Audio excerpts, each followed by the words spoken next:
Assalamualaikum warahmatullahi wabarakatuh. Bismillahirrahmanirrahim. Alhamdulillahirabbil alamin.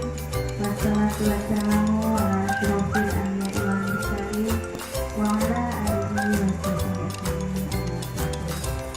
Ibu Kepala SD Negeri Kabupaten Penajam Bapak Ibu Guru beserta dosen yang Tuhan. Pertama-tama marilah kita panjatkan rasa bersyukur kita kepada Allah yang telah melimpahkan kepada kita berupa rahmat, taufik, hidayah serta inayahnya, sehingga pada kesempatan ini pada kegiatan diseminasi penerapan budaya positif yang dilakukan pada saat ini dan pada waktu Salawat beserta salam marilah kita sandingkan kepada junjungan kita Nabi Agung Muhammad Sallallahu Alaihi Wasallam yang kita nantikan syafaatnya. Bapak Ibu yang saya hormati, perkenalkan saya di sini akan menyampaikan aksi nyata saya. Dalam hal ini, dalam kegiatan saya dalam mengikuti kegiatan guru penggerak, yaitu ada tugas yang namanya aksi nyata. Dalam kegiatan pembelajaran yang saya lakukan selama rentang beberapa bulan ini, kami telah menyelesaikan beberapa modul. Modul yang pertama yaitu tentang modul 1.1 filosofi Ki Hajar Dewantara. Kemudian modul 1.2 yaitu nilai-nilai dan peran guru penggerak. Kemudian modul 1.3 yaitu visi guru penggerak. Dan kemudian modul yang ke-1.4 yaitu budaya positif. Nah, dalam hal ini kegiatan yang akan kita laksanakan yaitu aksi nyata saya, yaitu untuk menyebarkan diseminasi penerapan budaya positif. Nah, dalam kegiatan aksi nyata ini, yang pertama yaitu selamat datang para guru hebat, mari belajar bersama, berkolaborasi, saling mendukung demi mewujudkan disiplin positif di sekolah kita tinggal. Nah, Bapak Ibu yang saya hormati, dalam penerapan disiplin positif bisa kita laksanakan dengan berkolaborasi. Nah, tidak bisa kita hanya melaksanakan secara sendiri-sendiri atau mandiri. Jadi kita bisa melaksanakannya secara bersama, utuh, dalam satu kesatuan di sekolah kita. Nah, konsep utama modul budaya positif yaitu yang pertama adalah perubahan paradigma belajar, kemudian disiplin positif, kebutuhan dasar manusia, motivasi perilaku manusia, posisi kontrol restitusi, keyakinan kelas, dan segitiga restitusi. Nah, baiklah, untuk materi yang pertama yaitu disiplin positif dan nilai-nilai kebajikan universal. Yang pertama yaitu tentang perubahan paradigma. Penguatan positif atau bujukan adalah bentuk-bentuk kontrol segala usaha untuk mempengaruhi murid agar mengulangi suatu perilaku tertentu adalah suatu usaha untuk mengontrol murid tersebut. Menggunakan kritik dan rasa bersalah untuk mengontrol murid menuju pada integritas belajar. Nah, dalam perubahan paradigma yang kita laksanakan untuk menuju sekolah yang kita impikan, yaitu melaksanakan budaya positif, marilah kita melakukan yaitu berupa bujukan. Nah, bujukan-bujukan itu bisa berupa yang disebut kontrol. Nah, di sini ada dalam bentuk bujukan itu ada identitas gagal dan identitas sukses. Nah, selanjutnya pembelajaran dengan paradigma baru Pembelajaran dengan paradigma baru dirancang berdasarkan prinsip pembelajaran yang berdiferensiasi sehingga setiap siswa belajar sesuai dengan kebutuhan dari tahap perkembangan untuk mewujudkan profil belajar Pancasila. Nah, Bapak Ibu yang saya hormati, jadi pembelajaran berdiferensiasi adalah usaha guru untuk menyesuaikan proses pembelajaran di kelas untuk memenuhi kebutuhan belajar individu murid.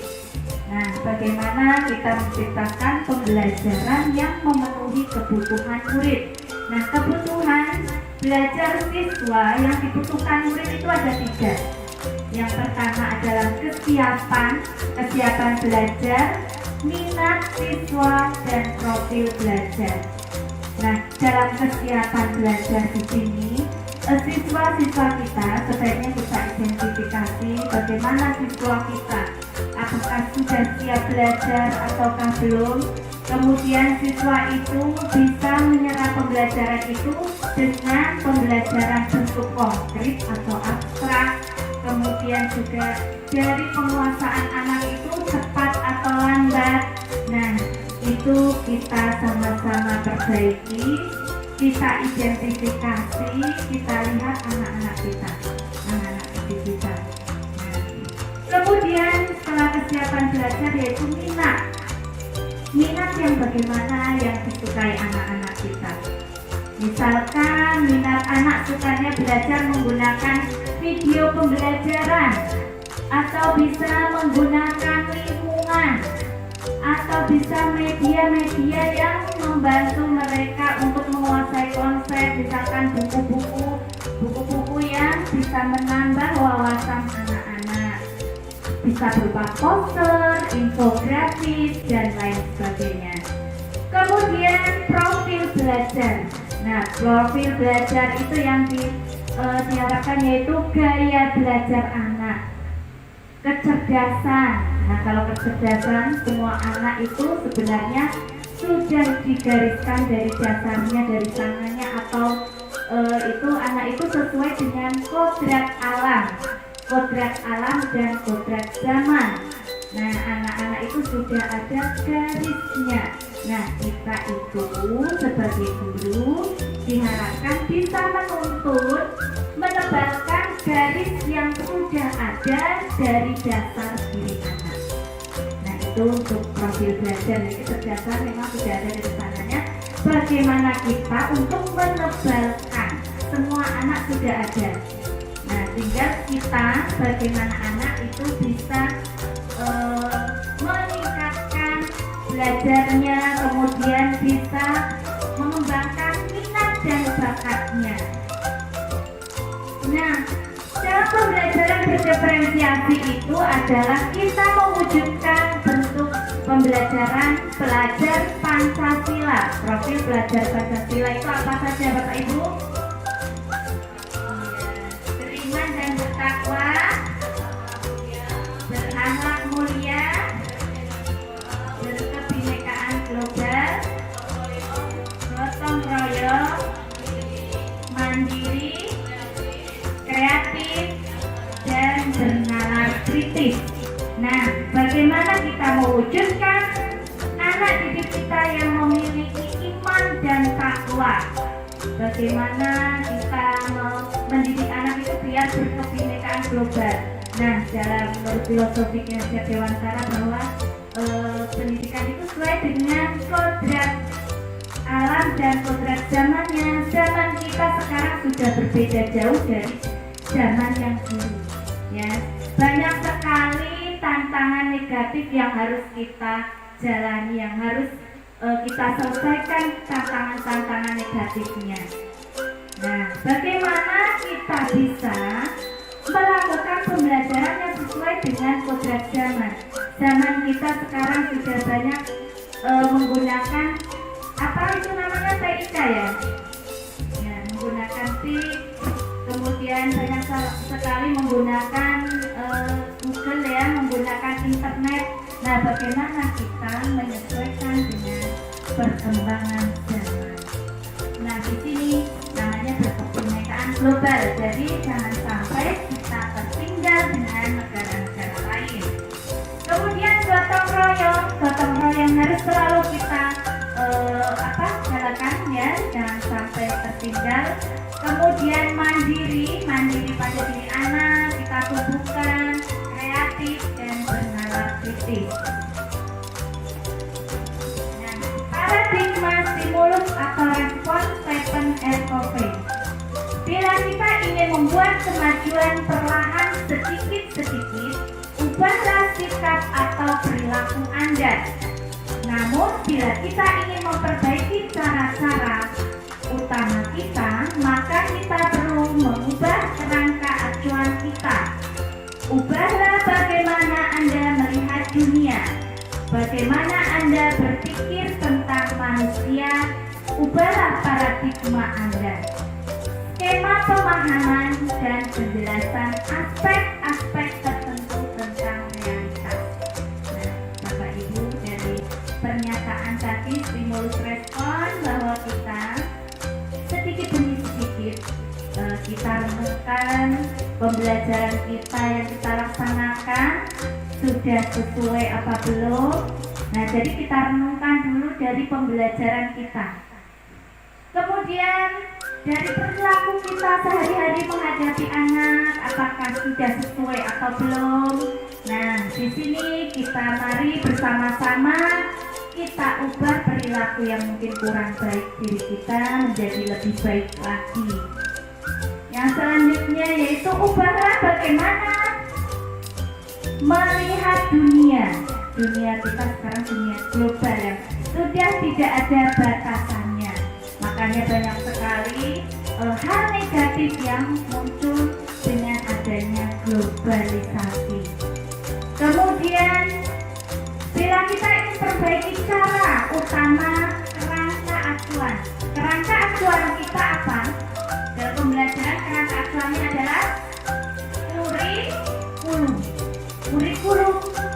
Kita mengikuti kurikulum yang telah ditentukan oleh pemerintah. Itu berarti pemerintah itu melakukan itu adalah hal yang terbaik untuk masa depan kita semua, masa depan bangsa.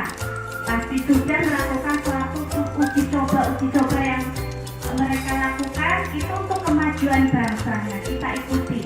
Yang mungkin kita sekarang masih kurikulum 2013, ke depan kita gunakan kurikulum Merdeka.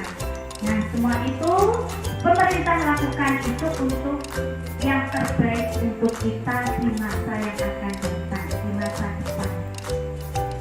Nah, selanjutnya bagaimana Anda berpikir tentang manusia?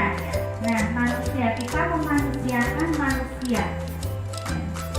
Skema pemahaman dan penjelasan aspek-aspek tertentu tentang realitas atau kenyataan. Nah, di sini dalam disiplin positif, dalam budaya kita makna disiplin. Disiplin dimaknai menjadi sesuatu yang dilakukan orang pada orang lain untuk mendapatkan kepatuhan. Nah, ini ya, kita sering menuntut anak didik kita untuk selalu patuh kepada kita. Nah, cenderung kita juga sering menggunakan hukuman. Nah, di sini sebenarnya disiplin dengan hukuman itu hal yang berbeda. Disiplin positif merupakan satu cara penerapan disiplin yang bertujuan untuk memberdayakan anak untuk melakukan sesuatu tanpa sogokan, ancaman maupun hukuman. Nah, disiplin positif ini kita lakukan bukan dengan cara kita harus mengancam, menghukum, itu bukan termasuk disiplin positif. Sebagai pendidik, tujuan kita adalah menciptakan anak-anak yang memiliki disiplin diri, sehingga mereka bisa berperilaku dengan mengacu pada nilai-nilai kebajikan universal dan memiliki motivasi intrinsik bukan ekstrinsik. Nah, motivasi itu bisa dari dalam diri, bisa dari luar. Apa ekstrinsik? Kalau ekstrinsik itu dari dalam. Yang sebaiknya itu yang dari dalam apa dari luar? Bapak Ibu? Dari dalam. Itu yang baik. Nah, ketika kita memberikan motivasi berupa penghargaan, ya, penghargaan, ujian, nah itu dari ekstrinsik. Ketika anak tidak kita berikan motivasi ekstrinsik lagi, dari luar lagi, tidak kita beri ujian lagi atau ujian atau penghargaan, maka anak tidak akan melakukannya lagi. Nah, yang sebaiknya adalah kita melakukan motivasi intrinsik, yaitu dalam diri siswa. Nah, kemudian yang selanjutnya yaitu kebutuhan dasar manusia. Kebutuhan dasar manusia itu terdiri dari yang pertama bertahan hidup, yang kedua kasih sayang dan rasa diterima, yang ketiga penguasaan, yang keempat kebebasan. Nah, kebutuhan bertahan hidup. Kebutuhan bertahan hidup atau survival adalah kebutuhan yang bersifat fisiologis untuk bertahan hidup. Misalnya kesehatan, rumah, makan, komponen psikologis meliputi perasaan aman. Nah, Bapak Ibu yang saya hormati, anak-anak biasanya kalau Ibu teliti dari kelas 1 sampai kelas 6 pasti punya permasalahan. Ya, baik dalam kegiatan pembelajaran itu bisa diakibatkan bukan hanya yang mungkin kita juga mungkin ada kesalahan, ada juga dari kesalahan yang lain, ya, kekurangan yang lain. Contohnya adalah kebutuhan. Ya. Kebutuhan tadi ada kebutuhan dasar manusia yang tidak terpenuhi. Nah, contohnya yaitu kebutuhan bertahan hidup. Nah, jika ada anak misalkan anak yang suka mengambil makanan temannya, nah itu adalah salah satu ada kebutuhan hidup yang tidak terpenuhi. Contohnya yaitu bertahan hidup. Nah, kemudian kasih sayang dan rasa diterima. Kebutuhan untuk disayangi dan diterima meliputi akan kebutuhan akan hubungan dan koneksi sosial. Kebutuhan untuk memberi dan menerima kasih sayang dan kebutuhan untuk merasa menjadi bagian dari suatu kelompok. Nah, jadi Bapak Ibu, kita tidak bisa hanya selalu menyalahkan anak, oh ini salah, ya. Padahal kalau kita teliti lebih dalam, banyak sekali unsur yang menyebabkan anak itu ketika dalam pembelajaran itu tidak konsentrasi atau tidak mau mengikuti. Salah satunya mungkin karena kebutuhan hidupnya tidak terpenuhi. Contohnya kasih sayang. Nah, mungkin di rumah ada orang tuanya yang mengalami broken home, itu juga sangat berpengaruh sekali kepada perilaku anak. Jadi semuanya tidak selalu kita selalu menyalahkan anak. Itu semua bukan semua kesalahan di anak, tapi semua unsur baik itu dari keluarga. Kemudian penguasaan atau kebutuhan pengakuan atas kemampuan. Kebutuhan ini berhubungan dengan kekuatan untuk mencapai sesuatu, menjadi kompeten, menjadi terampil, diakui atas prestasi dan keterampilan kita didengar dan memiliki rasa harga diri. Kebutuhan ini meliputi keinginan untuk dianggap berharga, bisa membuat perbedaan, bisa membuat pencapaian kompeten diakui dan dihormati.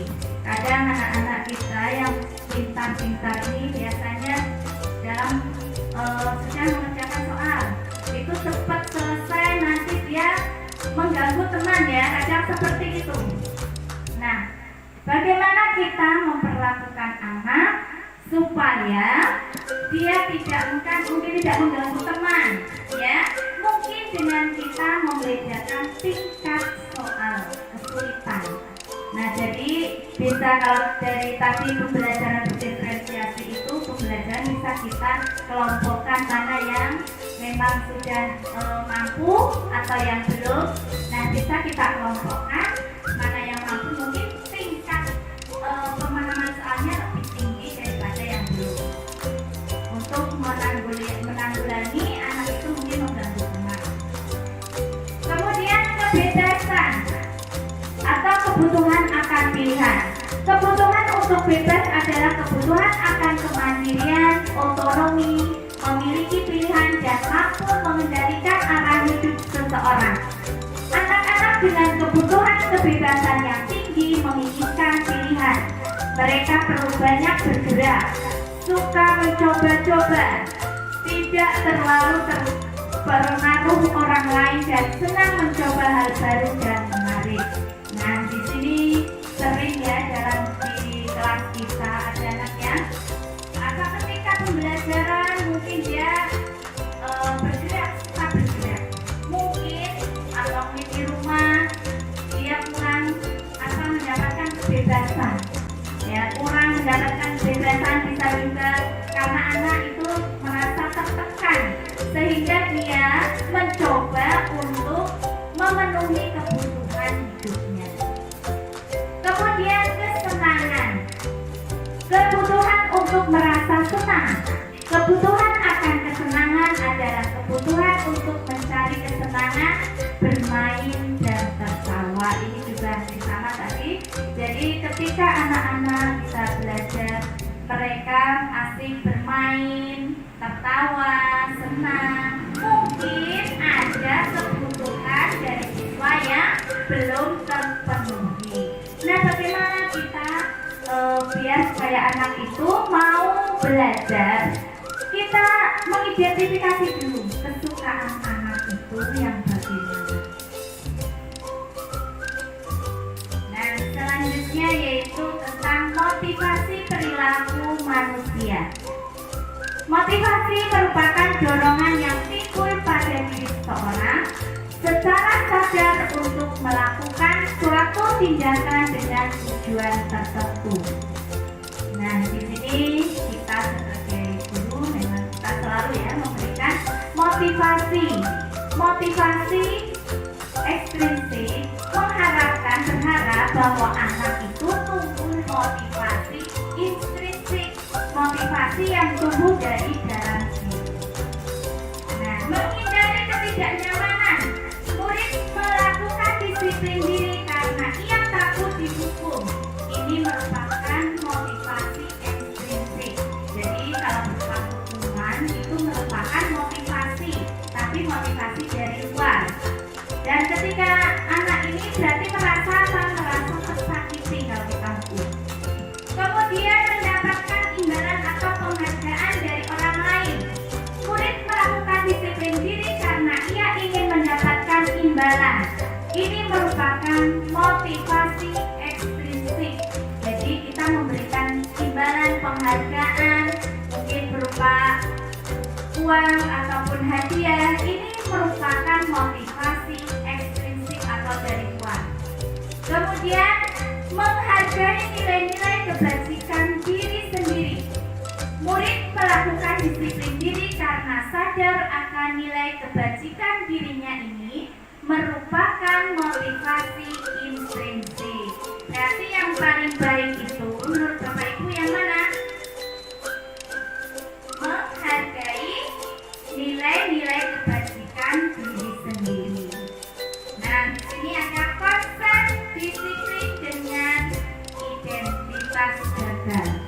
Jadi konsep disiplin yang telah kita lakukan ternyata ada yang namanya identitas gagal, termasuk gagal, yaitu hukuman dan penghargaan. Karena hukuman itu yang pertama itu bisa menyakitkan, yang kedua tidak nyaman, yang ketiga murid takut, yang keempat memaksa, yang kelima murid menyembunyikan kesalahan, dan yang selanjutnya murid menjadi rendah diri. Nah, ini terkonsep hukuman itu merupakan konsep yang gagal, identitas yang gagal. Kemudian penghargaan juga tidak efektif.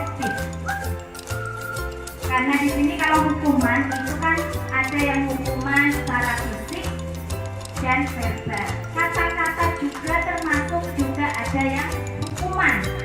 Jadi ada dua, yaitu fisik dan verbal. Dengan kata-kata juga ada yang termasuk hukuman.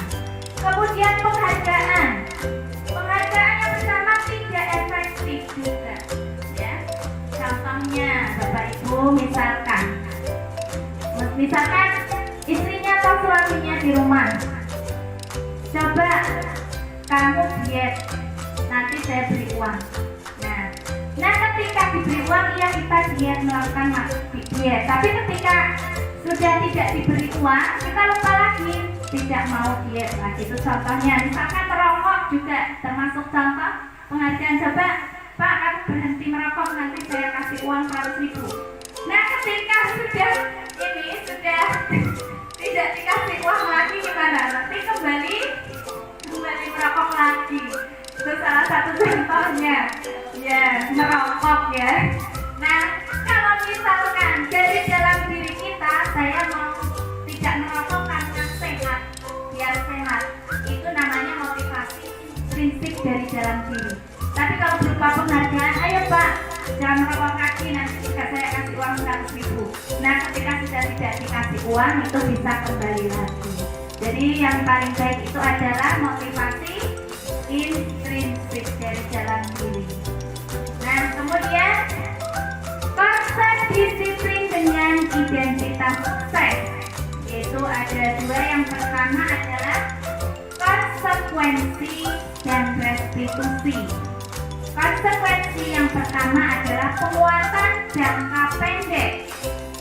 Nah, perlu monitoring berkelanjutan, stimulus respon, murid menghormati peraturan, kehilangan waktu untuk merenungkan kesalahan. Itu konsekuensi.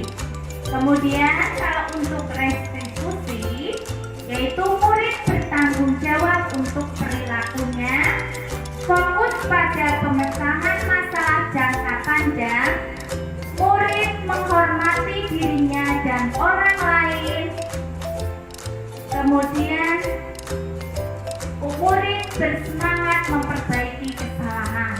Nah, di sini konsep disiplin dengan identitas sukses, yaitu dengan konsekuensi dan restitusi. Nah Bapak Ibu, ini ada tugas buat Bapak Ibu. Ini tentang hukuman dan konsekuensi. Nah di sini contoh sudah. Kalau sudah, tolong bacakan jawabannya ke Pak Taufik. Persilakan untuk membacakan jawabannya.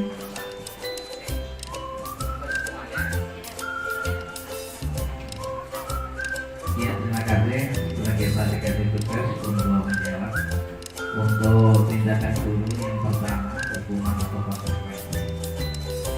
Mencatat 100 kali di dalam buku kalimat, saya tidak akan terlambat lagi karena terlambat ke sekolah. Nah ini adalah suatu konsekuensinya, adalah jawabannya konsekuensi. Karena di sini mungkin akan diberi tindakan berikutnya. Yang kedua, lari mengelilingi lapangan basket 2 kali karena terlambat hadir di sekolah. Ini hukuman. Membersihkan coretan yang dibuatnya di meja tulis. Kalau pribadi saya ini adalah konsekuensi. Kenapa? Itu adalah bertanggung jawab dia untuk membersihkan. Yang ketiga, murid diminta untuk push up 15 kali karena tidak menggunakan masker di sekolah. Ini hukuman. Menggantikan kertas tugas teman yang telah dicoret-coret. Ini menggantikan, ini adalah termasuk konsekuensi karena merasa bertanggung jawab. Berjemur di lapangan basket pukul 12 siang karena ngobrol dengan teman, hukuman. Murid diminta bertelanjang kaki sepanjang hari karena tidak menggunakan sepatu warna hitam sesuai peraturan, hukuman. Berdiri di depan kelas sambil mengangkat kaki. 1. Karena tidak bisa menjawab pertanyaan hukuman. Membersihkan tumpahan air di meja tulis karena tersenggol pada saat belajar. Konsekuensi. Kehilangan 10 menit jam istirahat untuk mengerjakan tugas karena terlambat datang dan tertinggal pelajaran. Konsekuensi. Duduk di bangku di pinggir lapangan pada jam istirahat. Tidak diizinkan bermain oleh guru piket karena mencederai teman saat bermain di lapangan. Konsekuensi. Terlambat hadir di pembelajaran dari 15 menit dan diminta untuk tinggal 15 menit sesudah kelas usai untuk membahas ketinggalan pembelajaran. Konsekuensi. Lari mengelilingi lapangan basket 2 kali karena terlambat 10 menit untuk pelajaran PJOK hukuman. Membersihkan WC sekolah karena mematahkan pensil kawan yang hukuman. Terima kasih atas jawaban dari Pak Tom. Saya untuk menanggapi tadi jawaban dari Pak Tom. Yang pertama yaitu mencatat 100 kali di dalam buku kalimat. Saya tidak akan terlambat lagi karena terlambat ke sekolah. Dan coba menurut Bapak Ibu hukuman apa konsekuensi? Hukuman Pak. Karena apa? Karena di sini tidak sejalur ya Pak dengan itu, dan juga itu merupakan fisik ya, mencatat terus tuh sampai 100 kali itu fisik ke fisik berupa hukuman. Kemudian yang kedua, lari mengelilingi lapangan basket 2 kali karena terlambat hadir di sekolah. Itu juga merupakan hukuman, betul.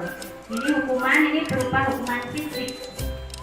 Membersihkan coretan yang dibuatnya di meja tulis, konsekuensi, betul. Itu konsekuensi karena dia sudah melakukan mencoret-coret ya. Kemudian dia belum membersihkan, konsekuensi. Murid diminta untuk push up 15 kali karena tidak menggunakan masker. Hukuman, ya betul, itu hukuman fisik. Kemudian menggantikan kertas tugas teman yang telah dicoret-coret, konsekuensi karena itu tugas yang teman masih coret-coret. Berjemur di lapangan basket pukul 12 siang karena mengobrol dengan teman merupakan hukuman, betul. Murid diminta berjalan kaki sepanjang hari karena tidak menggunakan sepatu warna hitam sesuai peraturan sekolah, hukuman, betul. Berdiri di depan kelas sambil mengangkat kaki 1 karena tidak bisa menjawab pertanyaan, betul, hukuman. Membersihkan tumpahan air di meja tulis karena tersenggol pada saat belajar, iya, konsekuensi. Kemudian kehilangan 10 menit jam istirahat untuk mengerjakan tugas karena terlambat datang dan tertinggal pelajaran.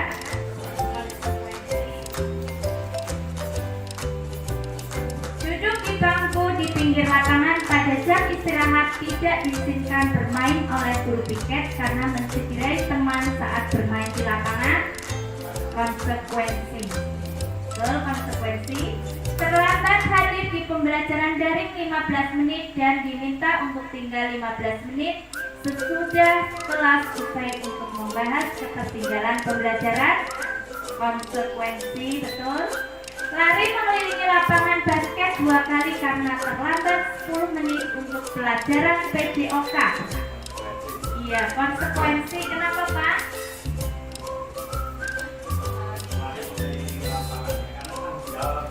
Ya, tanggung jawab dan sesuai dengan pelajarannya yaitu olahraga, betul sekali ya. Ya karena itu di situ berlari mengelilingi lapangan, tapi di sini ketika pelajaran olahraga atau PJOK, kecuali pas tidak pelajaran PJOK itu namanya hukuman. Kemudian membersihkan WC sekolah karena mematahkan pensil kawannya, itu juga termasuk hukuman. Bapak Ibu, saya rasa Bapak Ibu sudah paham sekali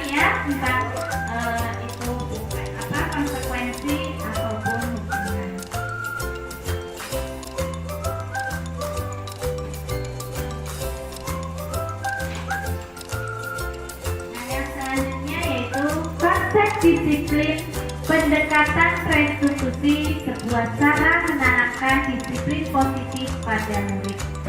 Nah, pengertian restitusi. Restitusi adalah proses menciptakan kondisi bagi murid untuk memperbaiki kesalahan mereka sehingga mereka bisa kembali pada kelompoknya dengan karakter yang lebih kuat menurut dosen 2004. Kemudian ciri-ciri restitusi. Bukan menebus kesalahan, namun belajar dari kesalahan. Ini ciri-ciri restitusi yang pertama, yaitu bukan menebus kesalahan. Tapi kalau biasanya menebus kesalahan kan berupa hukuman ya Bapak Ibu ya. Jadi di sini kalau restitusi itu tidak menebus kesalahan. Kemudian yang kedua, memperbaiki hubungan. Nah, biasanya kalau kita menghukum anak, biasanya anak gimana sikapnya kepada kita? Bapak Ibu sikapnya gimana? Ada yang takut, berontak, marah, melawan, itulah sikap-sikap yang mereka tunjukkan kepada kita.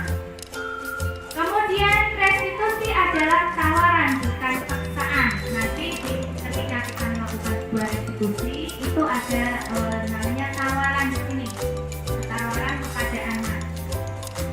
Restitusi mencari kebutuhan dasar yang mendasari tindakan. Jadi tadi kebutuhan dasar yang belum terpenuhi. Nah, kita bisa tahu dari situ kebutuhan apa yang belum terpenuhi oleh anak sehingga anak melakukan hal itu, hal yang tidak kita harapkan. Restitusi diri adalah cara yang paling baik. Nah, jadi kegiatan restitusi di sini adalah cara yang paling baik. Kemudian restitusi fokus pada karakter bukan tindakan. Nah, di sini restitusi itu fokusnya pada karakter anak, biar anak itu berbudaya, membudaya. Memang tidak langsung anak itu bisa berubah secara langsung, itu tidak. Tetapi secara sedikit demi sedikit, kemungkinan kalau kita terus berusaha, insya Allah itu akan tercapai apa yang kita harapkan. Kemudian restitusi menguatkan fokus pada solusi. Jadi dalam kegiatan restitusi di sini ada solusi atau cara pemecahannya itu kita serahkan dulu kepada anak cara menyelesaikannya bagaimana. Restitusi mengembalikan murid yang berbuat salah pada kelompoknya. Nah, jadi di sini ada perbedaan contoh kasus siswa yang sering tidak mengerjakan PR. Ini salah satu contoh kasus siswa yang sering tidak mengerjakan PR. Nah, ini bisa misalkan kita ada siswa kita yang tidak mengerjakan PR. Ini misalkan di tahap hukuman, kalau kita guru menghukum siswa tersebut hormat bendera selama 10 menit. Guru marah dan murid menjadi takut. Itu misalkan kita menerapkan hukuman, misalnya murid suruh hormat bendera. Karena padahal dia tidak mengerjakan PR, hukumannya suruh hormat bendera. Nah, ini termasuk dalam tingkat hukuman. Kemudian kalau konsekuensi, guru memberi konsekuensi untuk mengerjakan PR-nya saat istirahat sehingga siswa kehilangan 15 menit jam istirahat. Guru tegas dan siswa menghormati peraturan. Nah, kalau menurut Bapak Ibu, konsekuensi boleh nggak dilaksanakan? Boleh ya, yang nggak boleh berarti hukuman. Nah, karena hukuman itu bisa menyakiti baik fisik maupun hati. Jadi memang di sini dalam kegiatan belajar saya yang dibolehkan itu yang konsekuensi, yang paling bagusnya adalah restitusi. Nah, untuk hukuman ini sebaiknya kita hindari. Nah, ini jadi kalau kita melaksanakan konsekuensi itu guru itu tegas, siswa kita tegas, siswa juga menghormati peraturan. Kemudian kalau restitusi, guru menanyakan keyakinan kelas dirinya dan membantu siswa menyelesaikan masalahnya. Nah, di sini Bapak Ibu yang saya hormati, dari kegiatan dalam kegiatan saya belajar di sini ada namanya keyakinan kelas. Keyakinan kelas yang kita buat bersama siswa. Nah, kelas 6 di sini sudah mempraktekkan, yaitu berupa keyakinan kelas yang kita buat berupa kesepakatan kelas. Kesepakatan kelas apa? Sebelum kita belajar, kita melakukan sebuah kesepakatan yang nanti bisa menuntut anak mengikuti kesepakatan yang mereka buat. Nah, jadi kesepakatan itu kan antara siswa dan guru. Nah, saya harapkan di sini Bapak Ibu dari kelas 1 sampai kelas 6, kelas 5 ya, ini melakukan sebuah keyakinan kelas atau membuat kesepakatan di kelas masing-masing. Nah, di sini guru terbuka dan siswa menghormati dirinya dan orang lain. Dengan kalau kita melakukan sebuah diskusi, maka kita akan terbuka dengan siswa. Siswa pun akan menghormati dirinya dan orang lain. Nah, kemudian yang selanjutnya yaitu 5 posisi kontrol restitusi. Nah, yang pertama posisi kontrol adalah penghukum, yang kedua pembuat rasa bersalah, yang ketiga teman, yang keempat pemantau, yang kelima manajer. Dan Bapak Ibu, menurut Bapak Ibu di posisi mana sekarang? Apa di posisi penghukum, pembuat rasa bersalah, teman, pemantau, atau manajer? Kalau penghukum saya rasa tidak ya, tidak ada yang di tahap itu. Kalau pembuat merasa bersalah, biasanya anak itu merasa ini rendah diri, sedih, bahkan bisa menangis, sampai menangis. Ini pembuat merasa bersalah. Nah, kalau teman, kita terbuka dengan teman, ya kayak teman biasa, kita duduk bersama, ngobrol baik seperti itu.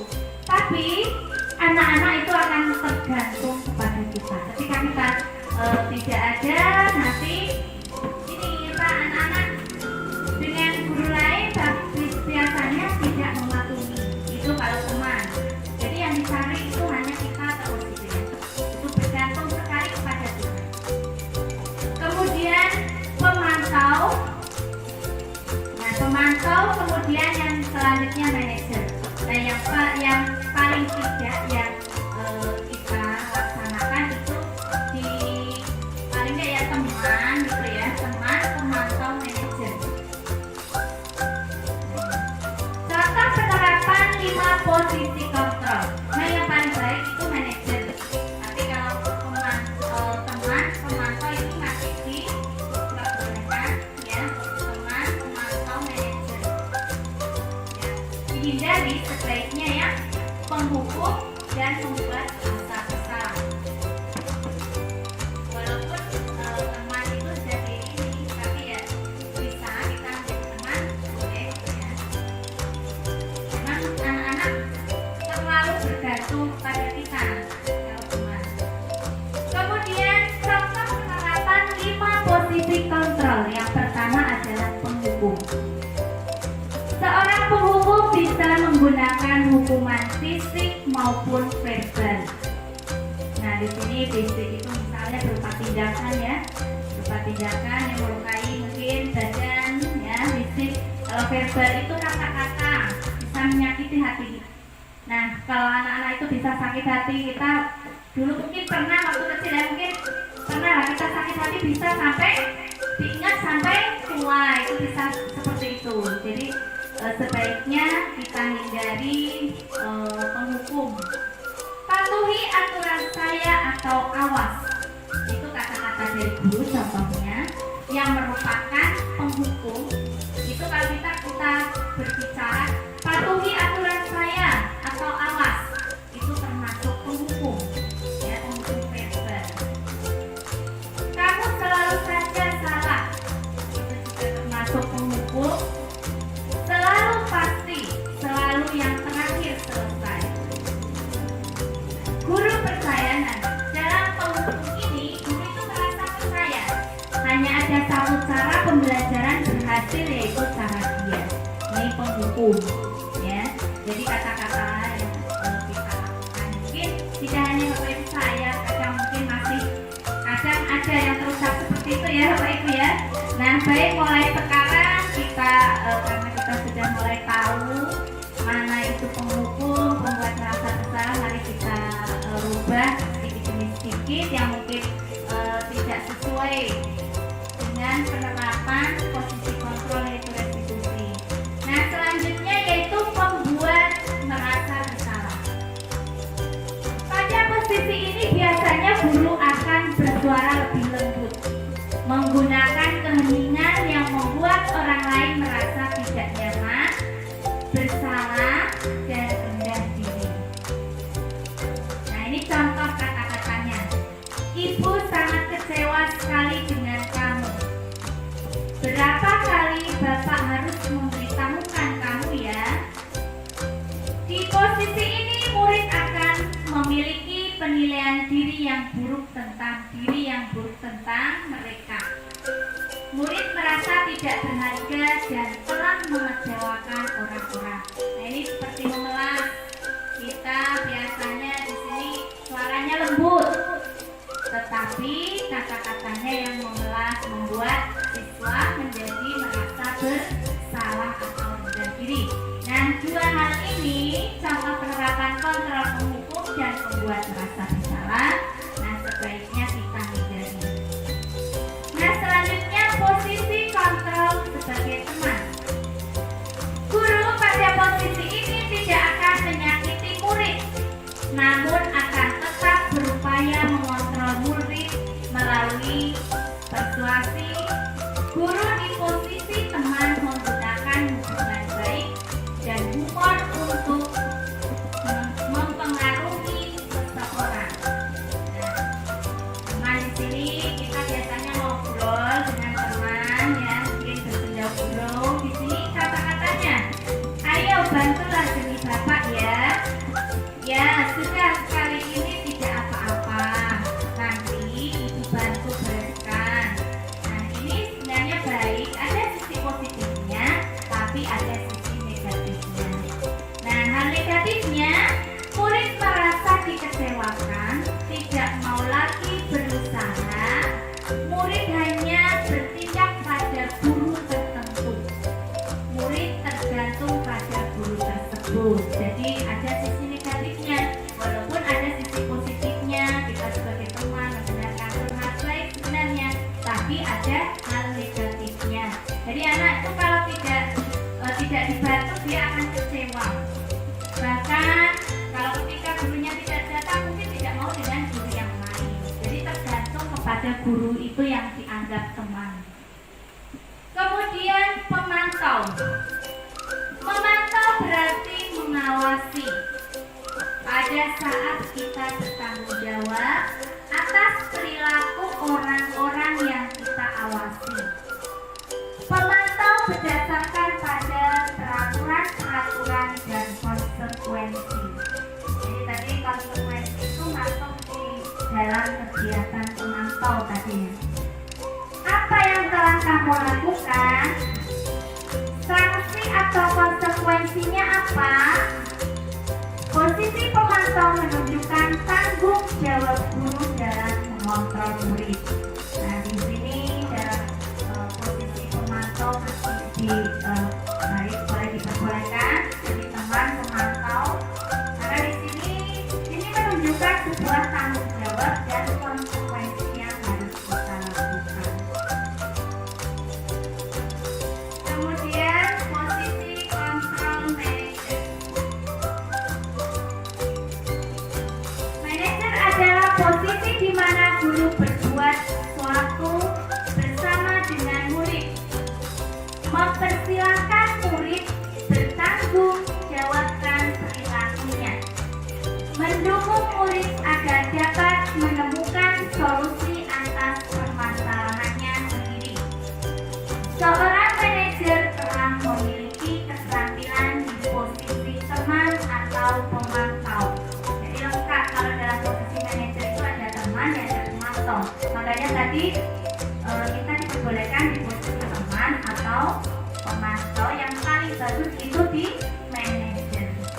Nah, kata-kata yang dalam jabatan manajer ini, posisi manajer, apa yang kita yakini, nah kita kembalikan keyakinan kelas kita. Misalkan kita buat di kelas kita, yang pertama kita lakukan adalah membuat keyakinan kelas dulu, ya. Keyakinan yang kita lakukan, kesepakatan yang kita lakukan bersama siswa. Apa yang sebaiknya kita sepakati di dalam kelas, nanti anak-anak akan muncul ide-idenya, ya. Kemudian, apakah kamu meyakininya? Apa rencana kamu untuk memperbaiki hal itu? Nah, di sini anak itu diajarkan untuk menyelesaikan solusinya, mencari solusinya, solusi masalah, ya. Jadi di sini diajarkan dalam kegiatan manajer, posisi manajer. Tugas seorang manajer ini lagi, apa rencana kamu untuk memperbaiki hal itu? Nah, ini juga di sini anak kita tuntut untuk bisa memecahkan suatu permasalahan. Nah, untuk tidak mengulangi lagi perbuatan yang mereka anggap salah, ya. Nah, selanjutnya tugas seorang manajer bukan untuk mengatur perilaku seseorang, bukan memisahkan dengan kelompoknya, tapi mengembalikan murid ke kelompoknya dengan lebih baik dan kuat. Tujuan akhir dari 5 posisi kontrol seorang guru adalah pencapaian posisi manajer, di mana posisi inilah murid dapat menjadi pribadi yang mandiri, merdeka, dan bertanggung jawab atas segala perilaku dan sikapnya yang pada akhirnya dapat menciptakan lingkungan yang positif, nyaman, dan aman. Nah, ini Bapak Ibu, jadi sebaiknya dari posisi-posisi yang kita ketahui tadi, posisi kontrol restitusi itu ada tadi penghukum, pembuat rasa bersalah, teman, pemantau, dan manajer. Mana yang paling baik untuk kita, Bapak Ibu? Iya, posisi manajer. Nah, sebelum kita melakukan posisi manajer, nah kita di kelas diharapkan untuk membuat keyakinan kelas. Ya, keyakinan kelas itu apa? Yaitu nilai-nilai kebajikan universal yang disepakati secara tersirat dan tersurat lepas dari latar belakang, suku, negara, bahasa, maupun agama. Nah, jadi kita bersama-sama siswa membuat keyakinan kelas, itu berupa kesepakatan kelas. Keyakinan kelas bersifat lebih abstrak daripada peraturan yang lebih rinci atau konkret, berupa pernyataan universal dibuat dalam bentuk positif. Keyakinan kelas hendaknya tidak terlalu banyak sehingga mudah diingat atau dipahami oleh semua warga kelas. Keyakinan kelas sesuatu yang dapat diterapkan di lingkungan. Semua warga berkontribusi dalam pembuatan keyakinan kelas dan bersedia meninjau kembali keyakinan kelas dari waktu ke waktu.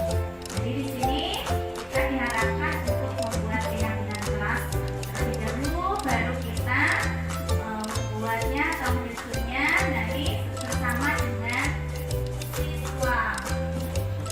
Nah, barulah kita ke bagian yaitu segitiga restitusi. Apa itu segitiga restitusi? Segitiga restitusi merupakan tahapan tindakan yang dilakukan guru untuk membawa siswa menaati kesepakatan kelas yang telah ditetapkan dan mengakui secara sadar dan terbuka ketika melakukan kesalahan. Jadi tahapan segitiga restitusi itu terdiri dari 3. Yang pertama adalah menstabilkan identitas. Yang kedua, validasi tindakan yang salah. Dan yang ketiga adalah menanyakan keyakinan.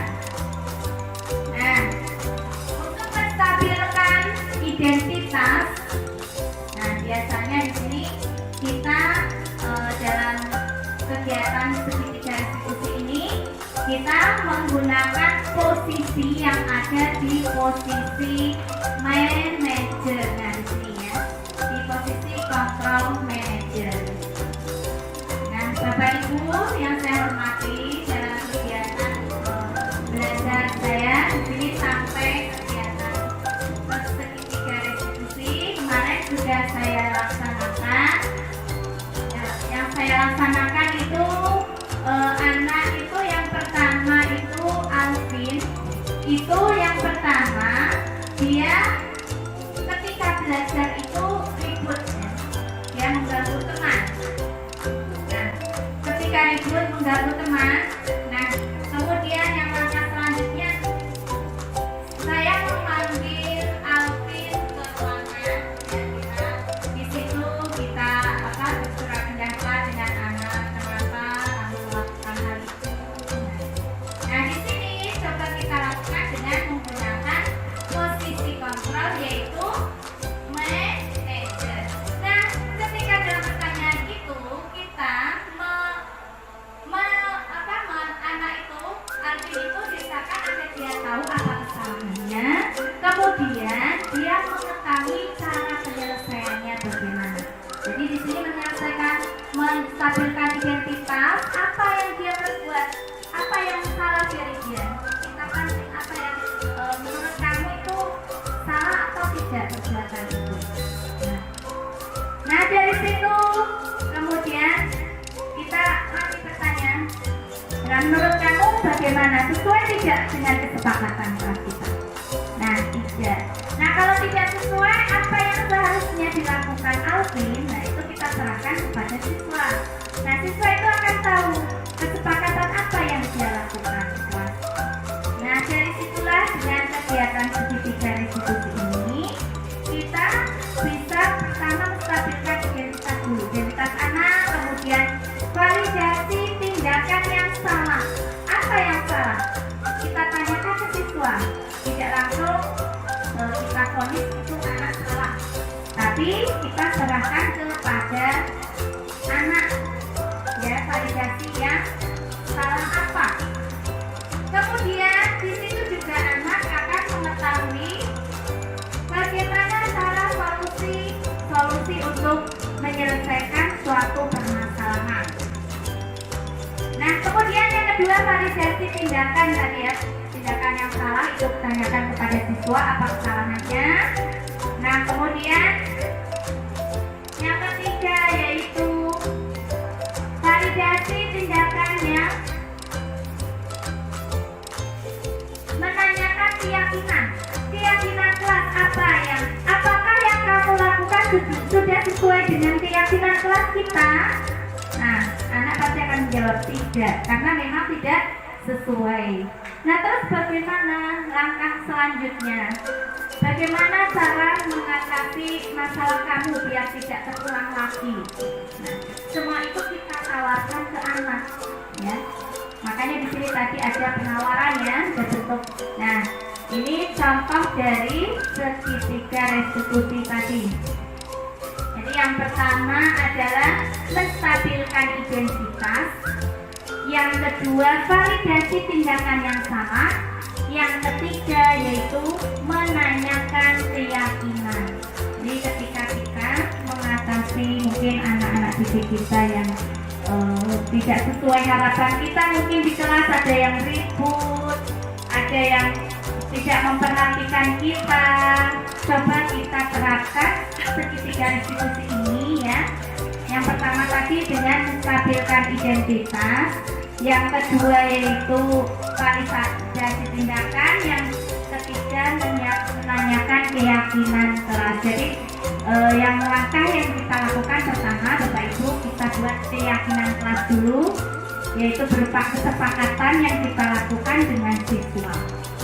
Nah selanjutnya kita identifikasi apa kebutuhan siswa yang tidak terpenuhi. Ya, banyak sekali sebenarnya permasalahan yang terjadi di sekolah kita itu tidak semata-mata semua itu salah siswa, tapi kita lihat kita temukan salah kita, mungkin juga dari keluarga siswa itu tidak memenuhi 5 kebutuhan dasarnya, tidak memenuhi kebutuhan dasarnya, itu juga bisa membuat perilaku anak tidak sesuai yang kita harapkan.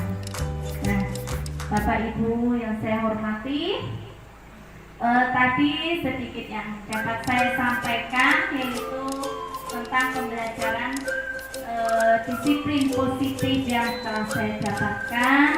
Kita sebagai guru memang bukan malaikat ya, bukan tidak semuanya bisa kita laksanakan, tapi sedikit demi sedikit apa yang kita bisa ayo kita laksanakan sebaik mungkin ya. Kita rubah paradigma pembelajaran kita yang mungkin dulu masih biasa-biasa saja, mungkin masih monoton. Mari kita lihat kemauan minat anak ya. Tadi yang pertama kesiapan, yang kedua minat, yang ketiga profil belajar. Itu pembelajaran berdiferensiasi yang sebaiknya kita laksanakan sesuai dengan paradigma baru yang diharapkan oleh pemerintah. Kita menjalankan sesuai aturan. Bapak Ibu yang saya hormati, saya ucapkan banyak terima kasih karena Bapak Ibu sudah mau mendengarkan apa yang saya sampaikan. Mudah-mudahan ke depan kita akan lebih baik lagi. Di sini saya bukan menggurui, tapi kita belajar bersama-sama, berkolaborasi, kita menuju menjadi sekolah yang lebih baik lagi, ke depannya lebih baik dan kita tingkatkan pembelajaran. Saya akhiri, assalamualaikum.